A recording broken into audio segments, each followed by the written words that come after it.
Chris Haynes, senior NBA insider, soon to launch Haynes Briefs YouTube show.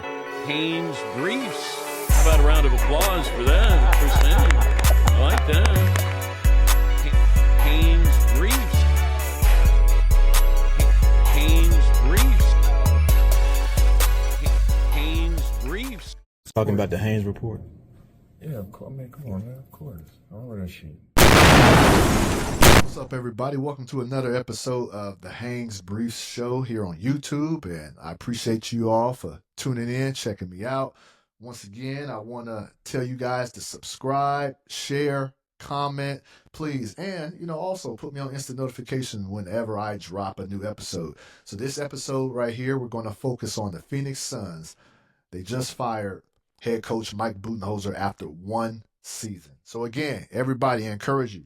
Subscribe, share, comment. I'm in the comments. I'm giving my feedback. I'm going back with you guys. So this is the space. This is the spot where you can communicate with me, and I want to build this into a little community. So we're going to get into it with the firing of Mike Budenholzer after one season. The Phoenix Suns finished 36-46, 11th place in the Western Conference standings with the highest payroll.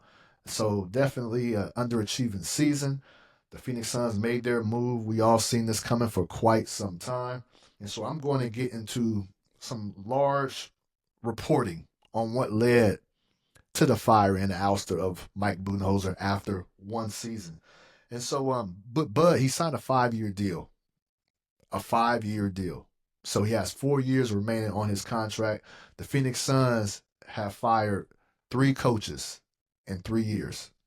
That says a lot right there. So now they're trying to find somebody who's going to be a stabilizer, somebody who's going to be a mainstay for the organization to lead the sidelines. And I'm going to, during the latter part of this show, I'm going to talk about some candidates that I'm told in which the Phoenix Suns will look into.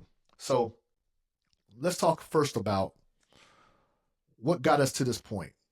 And ultimately, Mike Budenholzer, not finishing the season well, and basically, got off to a really good start.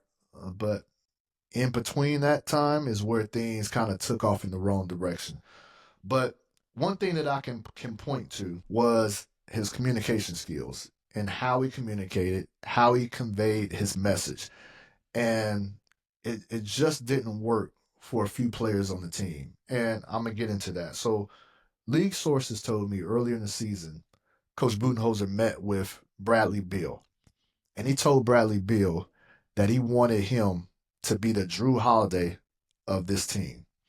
Now, listen, understanding that Jrue Holiday is a player who might become a Hall of Famer. Definitely one of the best defensive players we've seen in this league out on the perimeter. But you got to understand, when you're talking to a player of Bradely Beal's caliber, to tell him to play like Jrue Holiday, it wasn't well received. That's the way it was relayed to me. It was not well received. I think the better way to probably explain Beal's role is to say, hey, this is what we kind of need you to do. This is what we want you to work on this side of the ball. But even with that being said, the type of player Bradely Beal is. You know how he's made a name for himself in this league, doing it and playing his way. And so to ask him to kind of shift his game and alter it, and to say Jrue Holiday on top of that, somebody who Coach Budenholzer has won a championship with in Milwaukee, it wasn't well received the way it was stated, as it was explained to me. So that rubbed Bradely Beal the wrong way. Then there was another meeting that happened, during it was before the trade deadline, obviously. It was a meeting he had with Jusuf Nurkic, who they ended up trading to the Charlotte Hornets. But I was told that in a meeting, he told Nurkic that he was a bad teammate.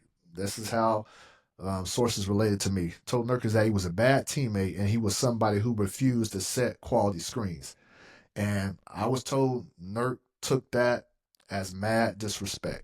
He took that as mad disrespect. The reason why is he prides himself on setting quality screens. In fact, When I was a beat writer, I used to cover the Portland Trail Blazers when Damian Lillard was over there. Damian Lillard said this, and he'll say this today, that Damian Lillard said Nurk is the best screener in the NBA. So Nurk took that as mad disrespect, because that is an area of his game where he takes pride in freeing up guys for open shots. And so, again, just the messaging, the way it's communicated, it was an issue. And then I reported this months ago, the Devin Booker situation, where there was a game in which Coach Budenholzer told Devin Booker, he met with Devin Booker later, but in that meeting, he told Devin Booker that he's talking too much. He's being too talkative in timeouts, timeout huddles, and he wants Devin to tone it down to allow the coach's voice to be heard. And I was told that Devin took that, didn't take too kindly to that. It was kind of weird. You telling the leader of the team, a guy who has a real genuine voice within that locker room, you telling him to be quiet. That didn't come off well. And so again, I'm reporting this and I'm saying this because communication, or the way that things were communicated to players, it just didn't come off smoothly, and it wasn't well received. And so also, when you talk about a lot of lineups, there were a lot of lineups used that Coach Budenholzer used throughout the season. It made it tough for guys to establish some continuity and some rhythm, but also from all levels of the organization, they were confused as to why rookie Ryan Dunn wasn't receiving consistent minutes. There was a time where Dunn wasn't receiving minutes really at all. It took a while for him to crack the rotation and get some minutes, and then he was taken out of the rotation. It was just up and down throughout the season. So that left the organization kind of confused as to what's going on, especially when the team is suffering on the defensive end out on the perimeter. Ryan Dunn, a nice, athletic, young guy who can move his feet, guard positions 1 to 3 and 1 through 4, depending on the matchup. So there was just questions about just what is going on with how guys are being utilized. And that stemmed to, the players. The players even questioned why Ryan Dunn wasn't playing. Kevin Durant even said, publicly about, the need to have Dunn in the lineup for defensive purposes. So, that was another issue. And as well, like, I spoke with, some players, and I'm not going to name players, but, they talked about one of the main issues being the defense. The defense, it was porous. And I think that's the best way to say it without insulting them too much. But, it was a porous defense, and they felt like their lack of defense, lack of executing on defense, I should say, affected them on offense.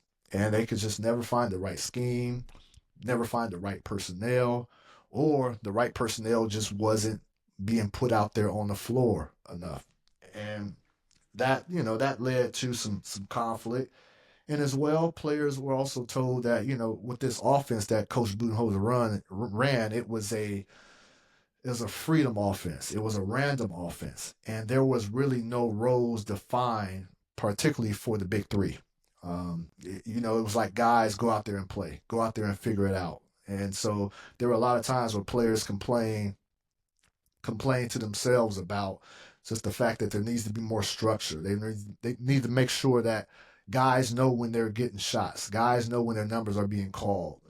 It was a lot of randomness, and that's something that Coach Budenholzer wanted to run. He wanted to make things pretty unpredictable for the opposing teams. But I think at the end of the day, guys felt like they need to know when their number was going to be called. And so the offense, the way it was ran, made things tough.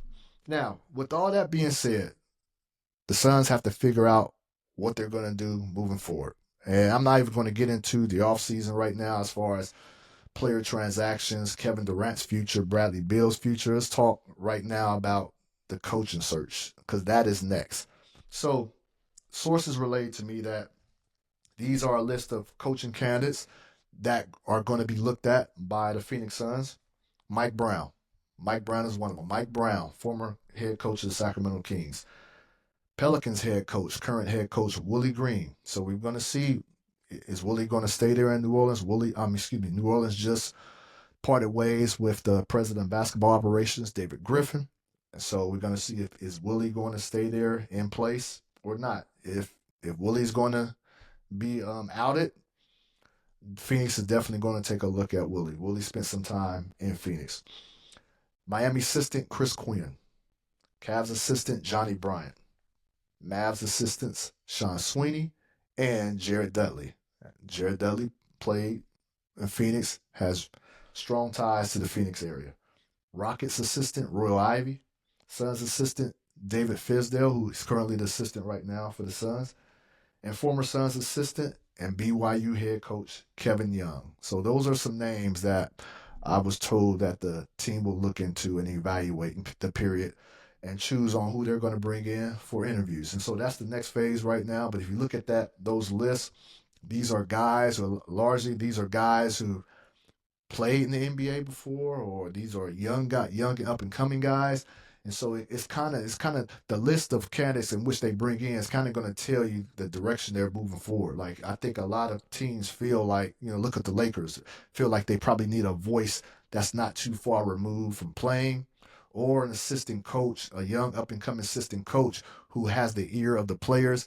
And if you listen to, detail the kind of the issues that I talked about with Bud and the players on this Suns team, that communication was key, or that lack of communication was key. So bringing in somebody who has the ear of the players and who can communicate and relay a message properly, well, it's going to be received in the right way, that's going to be very important. So again, I encourage you all to subscribe, share, comment, put the show, Haynes Briefs Show, on instant notifications. There's going to be a lot coming down the pipeline when it comes to this NBA season, and how the season is ending. There's going to be teams that's going to end their season after this play-in. We're going to see what's going to happen with that. So keep it locked here on the Haynes Briefs Show here on YouTube. Hope you guys have a good week. Take care.